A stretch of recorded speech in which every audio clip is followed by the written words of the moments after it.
I'll see how far this video goes, but it'll start off as a response video to Smiling Andy. He's apparently made his last, for a little while, depression and anti-natalism video, called it The Verdict 100, video 100. So paraphrasing his videos, it's mostly an attack on Benatar for being a psychotic, cult-leading depressive who doesn't know the value of what he considers to have value, which is the joke here, right? I mean, he'll use the word value when it's to his advantage, when he thinks there's things people should value in life. But if people value something different than him, they're wrong in that circumstance. But when it's to his convenience, there's no such thing as value. I mean, well, whatever. There's no point in making the argument before the video, I suppose. But I haven't watched it yet, so we'll see what it is. But it's no doubt going to be crap. I did see My Misery and Me, so apparently it has something to do with it all being opinion. Yeah, it's just an opinion. Yeah, we can say that about every single thing in the universe, just about, right? To some extent, it's an opinion, but it's an opinion based on facts. There's credible opinions and less credible opinions. So again, this is just pointless. It's like calling all value judgments the same. I mean, I'll make the argument here. I mean, you know, there's a huge difference between having an argument with somebody about plain potato chips versus potato chips with ridges. It's completely a subjective thing. It's really hard to come up with an objective list of facts that demonstrate that ridged potato chips are somehow better. They both have their unique character. They're both potato chippy, so you might make the argument maybe you get a ½ ounce more with one bag, and that would be persuasive to me. You know, which one gives you more potato. But regardless, you know, that's just a bullshit argument. Now, if we're going to argue about whether rape is right or wrong, now isn't that going to be a distinctly different argument? It's really not about some sort of subjective crap.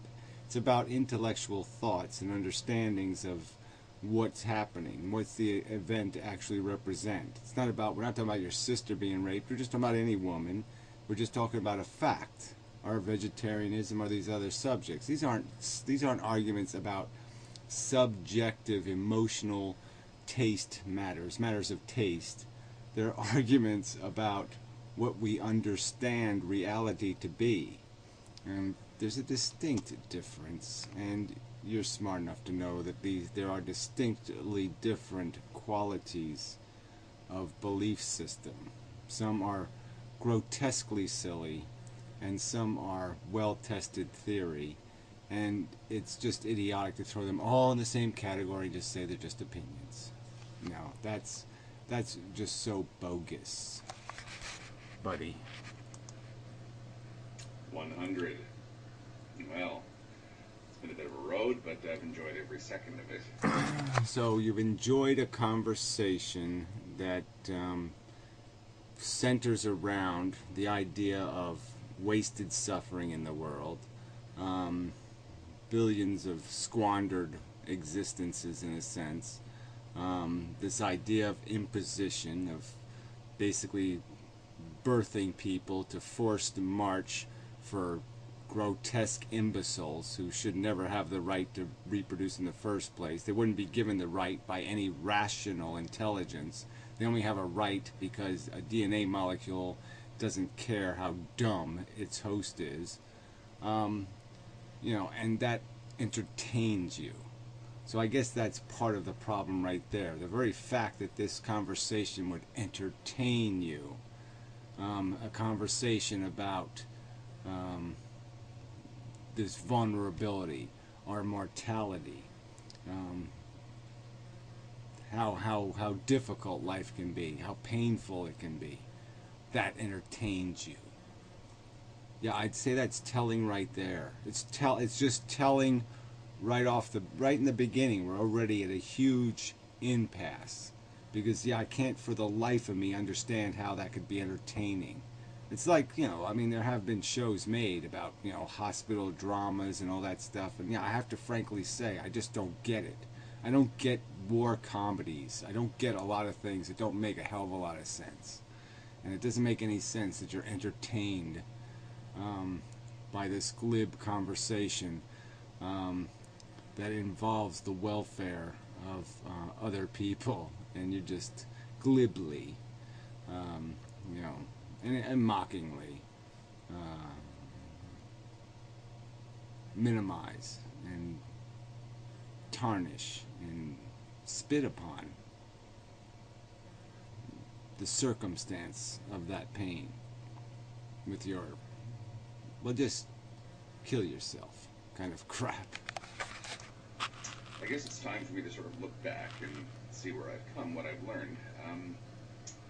And generally, my view of the antinatalist phenomenon is that,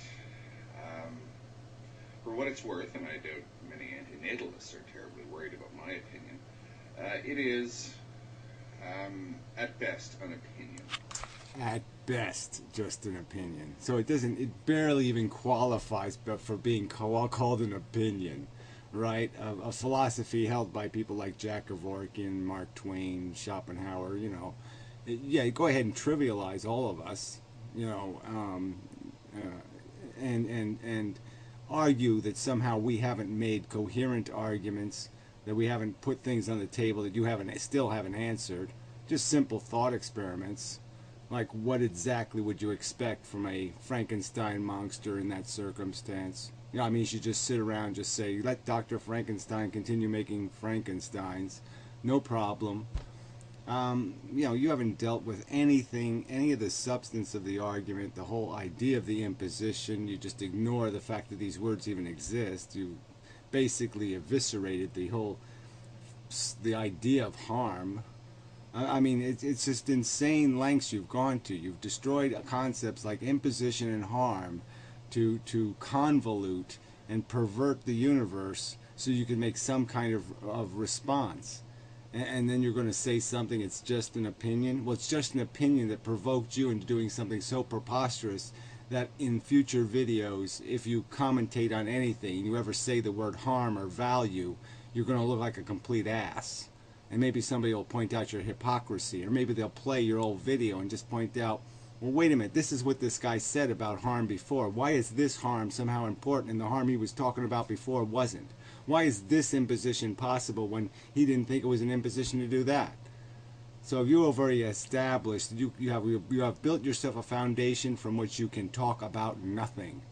All right, you're dead in the water in terms of having a conversation about anything else meaningful in existence, because you have so desperately destroyed all reasonable premises in your preposterous effort to attempt to debunk this opinion. And you're going to say it's just an opinion. Yeah, pretty lame, buddy.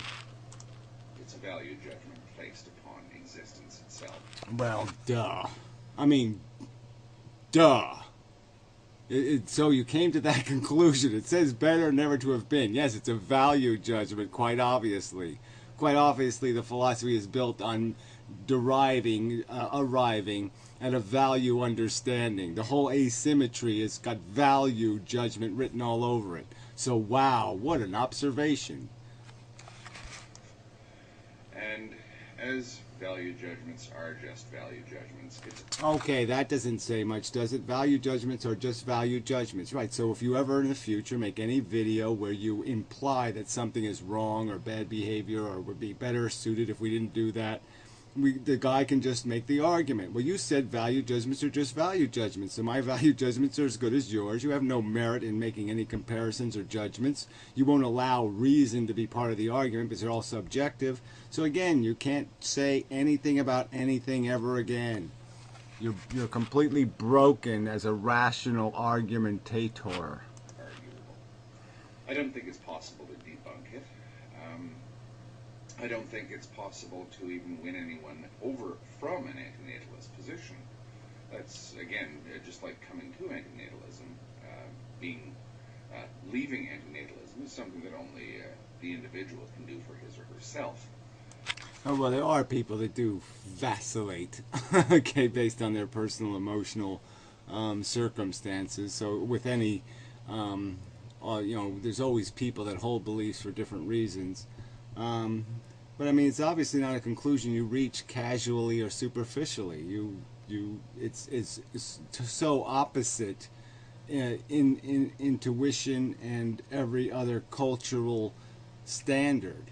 So obviously you don't ever migrate to such a belief system for no reason. You must have pretty strong reason to gravitate to a truth like that. It's telling that David Benatar's book, Better Never to Have Been, The Harm of Coming into Existence, starts off with an adjective, which is better, which is the ultimate value judgment. Better, worse. It's just about the most basic function of logic is to make those value judgments. That's what logic does. It takes two statements and it says which one is better, and it just keeps improving the statement by comparison. That's the function of logic. It's the function of computers and smartphones, and everything functions based on this principle of comparison. Oh, amazing statement. Just amazing. Value judgments is foundational to existence. It's just an adjective that places value on certain things, as it were, arbitrarily. Well, you said arbitrarily. Now, again, that's just... It's an outrageous statement from anybody who wants to have any rational credibility. He doesn't arbitrarily. It's all, the whole book explains exactly why that definition is what it is. I mean, it's just idiotic to say arbitrary. It's based on this idea that the harm has the greater weight, and that the harm is created out of deprivation anyway, the pleasures that you're pursuing. And that's why the harm is acceptable, and that's because the organism is built that way. And he talks about the bias, and he talks about all this stuff, and you just don't pay any attention to those very lucid arguments. Like you just proved here. It's not arbitrary. He didn't just pull it out of a hat. It places value judgments on existence itself. It presents itself, David Benatar's book, Well, existence itself, by rational understanding, is abiogenesis and evolution. You don't think that's a process that can be judged? Well, of course it can. All right? The asteroid hitting Earth and annihilating the dinosaurs could be judged. Well, was that a good event for evolution of life on Earth, or a bad event? Was the short-term pain of the dinosaurs worth the long-term gain of the mammals? These are questions that can be asked. Whether they can be answered coherently is another issue, but I'm just saying these are rational questions to ask. It's the argument as logical and reasonable and rational and philosophical, but it's loaded down with value judgments. Loaded down with value judgments. It's loaded down with simple premises. Now, you can disagree with the premises if you have. You stated that you don't think harm means much, and you think a box of chocolate mean everything. A wonderful, the chocolate-coated cherry is just the most magnificent little thing, and your little glass of brandy, and your quiet music, and your little meowy cat, and this is to you such a beautiful, fantastic moment, like maybe when you see a few stars through the skylight in of your roof. And this to you is such a magnificent experience that, yes, you would accept a 6-year-old kid having cancer for it. And Benatar and me and a lot of other people would say, wait a minute, when I calculate this out, yeah, that crap is just chasing an idiotic desire. That's like me watching a baseball team win the World Series and say, yay, our side won, and not recognizing the fact that, oh yeah, that means that all those other teams, those 30 other teams, all lost. Yeah, like we created a whole bunch more losers than we did winners, and maybe I shouldn't be happy. And appeals to emotion and all that. Yeah, right. You're just loaded with appeals to emotion. Your whole argument is veiled in this emotional stoicism, this idea that we're endeavoring to persevere kind of crap. You're preying on people's egos. You're calling essentially anybody who's defeatist a loser. all that sort of baggage that comes with rhetorical language. I don't think it's possible not to have rhetorical language or emotional language in such a debate. Well, I think it's quite possible, but yeah, you did nothing to foster anything else but derogatory, insulting, hostile, nasty debate. You started it off right there, anti-natalism and depression. You chose to slander a belief system, just as if I had associated two subjects like natalism and pink balloon chasing, or happy juice, or some other bullshit derogatory statement. It's a statement in itself, and it provokes defensive ridicule. Worth living, because that's an inherently value-based or value-laden question. You can't ask someone for an opinion and then sort of hold it against them that they express one. Well, no one's holding it against it. You didn't express an opinion. You slandered and then hobbled and attacked everybody who held the belief. You called them cultists and depressives. You said the only membership they're attracting are depressives. You said a lot of things that are not fair, not accurate, and slanderous. And then you're expecting some kind of civil conversation. You asked for nothing less than what you got. Or nothing more, however the right way to say that is. And I'm not judging anyone for that. But as I say, it is nothing more than a value judgment. It is an opinion. Well, whatever. I mean, like any intellectual who says this is meaningful to somebody, this should be meaningful to somebody, we should just put everything in the same class. Everything's a value judgment. So if you're making an argument for vegetarianism, it's just a value judgment. If you're making an argument against rape or some other slavery, it doesn't matter what it is. It's just a value judgment. Okay, and we can say that it's just the same thing as having an argument about what color is the best color for cars. What color should we just go out and do a popularity poll and we'll just find out what the best color for cars is, and we'll call that the same thing as making determinations and judgments about, say, if we're going to invest money on malaria, whether we should spend the money on the victims of malaria or whether we should spend the money on a cure. And we shouldn't think that that's a little different kind of a value judgment than the value judgment about, whether you like mini skirts or culottes. My beliefs are just as much an opinion as anyone else's. My view of the whole thing is just a value judgment. My view of anti-natalism is a value judgment. Well, exactly. You're the one with this arbitrary, I don't like it kind of statement. You don't make an argument. You don't address any of the arguments made by the anti-natalists. You just slander them with some sort of you're a depressive, you're a pessimist, and you're satisfied with just saying that's as far as this conversation needs to go. So you'll call you optimist, we'll call us pessimist, and then we won't have a conversation. Bravo, brilliant. Sorry, fail all over the place. I freely admit that. Does anti-natalism come off looking like a religion? It certainly does. Well, from your perspective, well, right. You can't qualify that with anything. Dogma, you have none of that. There's no organization. There's no effort to manipulate or steal money. There's no deception. There's no manipulation of naivete. I mean, it's exactly the opposite. You really, to be a functional anti-natalist, you're going to have to endure a lot of scrutiny from people. So yeah, none of that fits. But your side, yeah, I can point to your silly response videos from your type of person, the vacant, synthetic, cheap responses, the 4-minute videos saying I'm going to describe life in less than 4 minutes, gutless, amazingly gutless. The lack of any kind of direct contextual statement. Do you believe in abiogenesis? Do you believe in evolution? A bunch of veiled secret religions behind the scenes. Kant, little hidden Kants. Yeah, come on. Who's playing the game, buddy? My perspective, with my limited contact with anti-natalists and anti-natalist literature and thinking. Yeah, limited contact. I mean, you didn't even read the book. You just quote mined. the argument. And again, you don't listen to the counter arguments because, well, somebody called you a fucker, so therefore you don't listen. So, I mean, your limitations, that sounds like a religion to me. Somebody's afraid of words, well, yeah, that sounds like a religious kook to me. And the main one is the prickly sort of defensiveness that one gets when dealing with at least the YouTube anti-natalist subculture.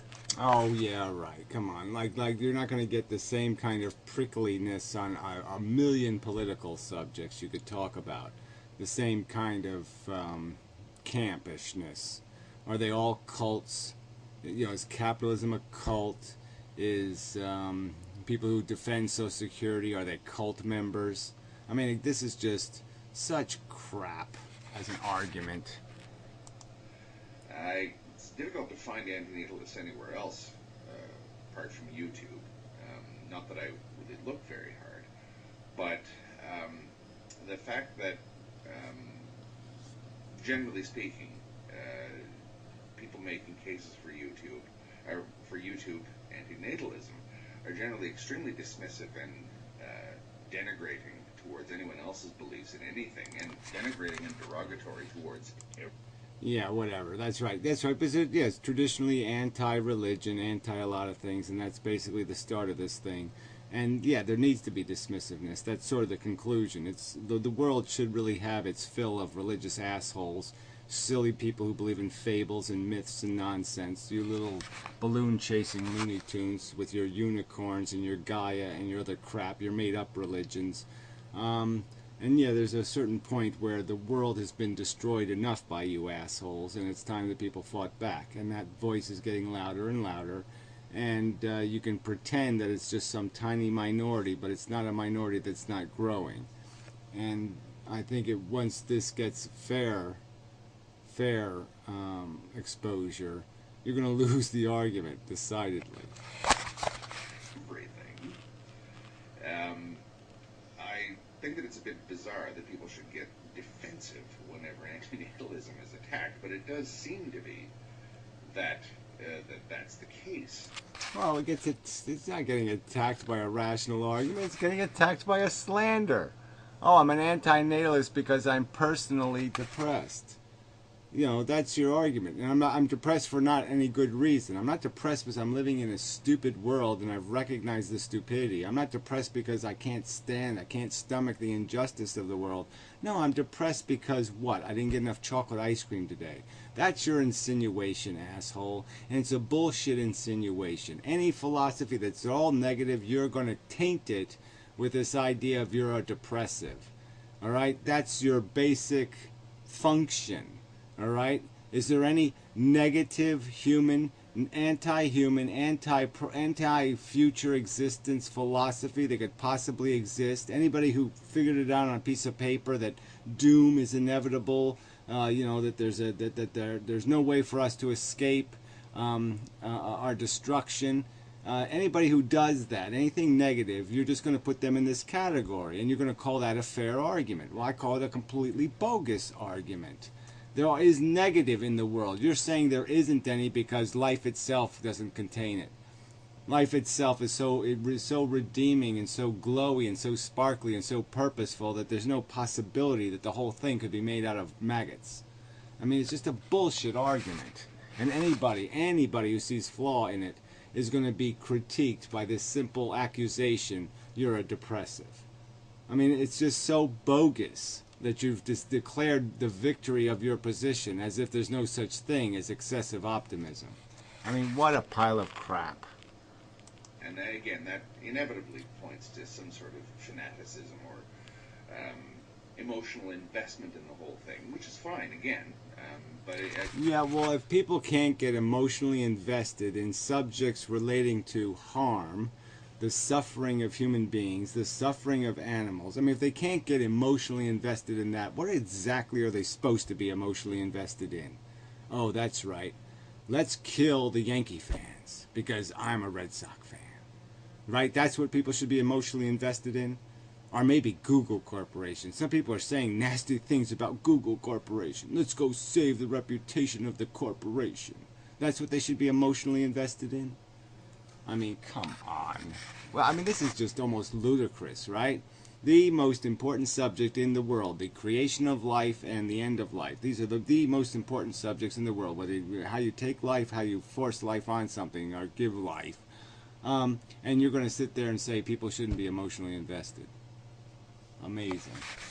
Again, it does end up, whether it likes it or not, looking like a religion. Yeah, whatever. It doesn't look anything like a religion to anybody who's rational, okay? So if you think it looks like a religion, I'm telling you, you're not being fair, you're not rational, you're not a straight-up person. You're a petty weasel, and it's a silly gear in your head that sees that, because there's absolutely no comparison. There's no dogma from a god, there's no controlling of the membership, there's no manipulation, there's no propaganda. Find me the propaganda, find me the manipulation, and then you can make your argument. But none of it's there, so it can't be labeled as a religion. It's upfront, in your face philosophy. I mean, it's just, it can't be any more honest and in your face. And by the same token, anyone would say that perhaps about the points of view that I've put across. Yeah, so then what's the frickin' point of your argument, right? If you're going to negate it by saying, well, somebody could legitimately just call me as much a propagandist, well, there you go. But I don't think that's true. You're obviously a propagandist. Obviously a propagandist, and we're not. So you've just made the... You're now doing the typical psychological manipulation, the liar type argument, where you make the accusation and then make a half accusation about yourself, attempting to neutralize the accusation that that's a false accusation. So now you've legitimized the accusation by turning it on yourself, but obviously when you pointed the gun at yourself, there's no bullets in it, right? So yeah, just more tactic, more ploy, more propaganda. That's what that's called, asshole. It's called propaganda. No effort to even hide the religious imagery that I use in my own way of... Yeah, that's right. Your own way of propagandizing. Yeah, exactly. You know, you're tainted with all kinds of religion, and yet you'll sit there and point your finger and dare accuse somebody else of it when they haven't tainted any of their stuff with any dogma or religion or presuppositions based on the primitive arguments. They're using evolution as a foundation, using scientific facts as the foundation and premise for their argument, and you're the one completely dependent on old jargon. Describing what I... cliches. I won't really say beliefs, but my sort of tools and metaphors for trying to figure out reality. Oh, yeah, right. Try to figure out reality. Is that what you're doing on YouTube? Is that what you're doing? You're trying to figure out reality? No, I don't think that's what you're doing at all. I think you're just a propagandist for a hedonistic, self-serving philosophy that benefits yourself. You use it to actualize your own life, to justify and rationalize your own crap. And you're looking for people to merely endorse that philosophy. And so you found some, you found enough. And they'll support you and defend you in your nihilistic, self-serving, hedonistic, gluttonous piggery. Bravo! So I'm not saying that I'm any different from antinatalists, but again, at the end of the day, it's an opinion, it's a value judgment. Well, what's the point of that? Again, they're all equally qualified. So that's all you're basically, again trying to turn it like it's equal. Like somehow somebody didn't fire the first bullet, like somebody didn't, like he didn't rape the woman, she somehow asked for it. I mean, these are just bullshit rationalizations where you attempt to neutralize everything when you've lost. And that's the reason why you're trying to neutralize it. It's like just like somebody saying they're losing the game and they accidentally put their elbow on the game board and tip it over. You're just cheating the argument because you can't make the argument. Better never to have been says that and admits it from the very first word. Well, whatever. That's not exactly true. Again, the book is about defending an argument. It doesn't just say it's all subjective and doesn't mean anything and it's just my opinion. No, it says here's the argument, and the evidence seems pretty conclusive. So that is another lie, buddy. Thank you. Yeah, whatever. So anyway, nice try, but no sale again. And like I said, I'll be curious to see where you make any future relevant arguments about anything, because you have declared it inappropriate to make value judgments. So I don't know how you could opine on any subject in the future without somebody just taking direct quotes from your videos and just pointing out how the fuck is it, what's this double standard about, Andy? I mean, you're just a glaring hypocrite. Is that all they're supposed to conclude? Because your hypocrisy will be that. It will be glaring. So good luck with that, buddy. Yeah, so probably, I mean, there are other comments I want to respond to, but I really don't got a ton of time and, a half-hour video. So anyway, big news is, I'll put this on the end of the video. Yeah, today was Karina Day. Yeah, Karina was over, this afternoon. And it was really, okay, guys. There was, she was chaperoned, okay, so, But anyway, it was a nice day. I'm actually going to be part of that documentary thing she's working on, editing, blah, blah, blah. So, it was sort of work part of the day. But anyway, it was good, and such. So eventually I'll post some bits and pieces or whatever I can pull off of whatever cameraing I got of it that doesn't trespass upon the content, and, well, whatever. I don't even know when I'll get around to it, but, it's eventually pieces will dribble onto the website. So anyway, but it was really nice and such. I'm really tired. People suck.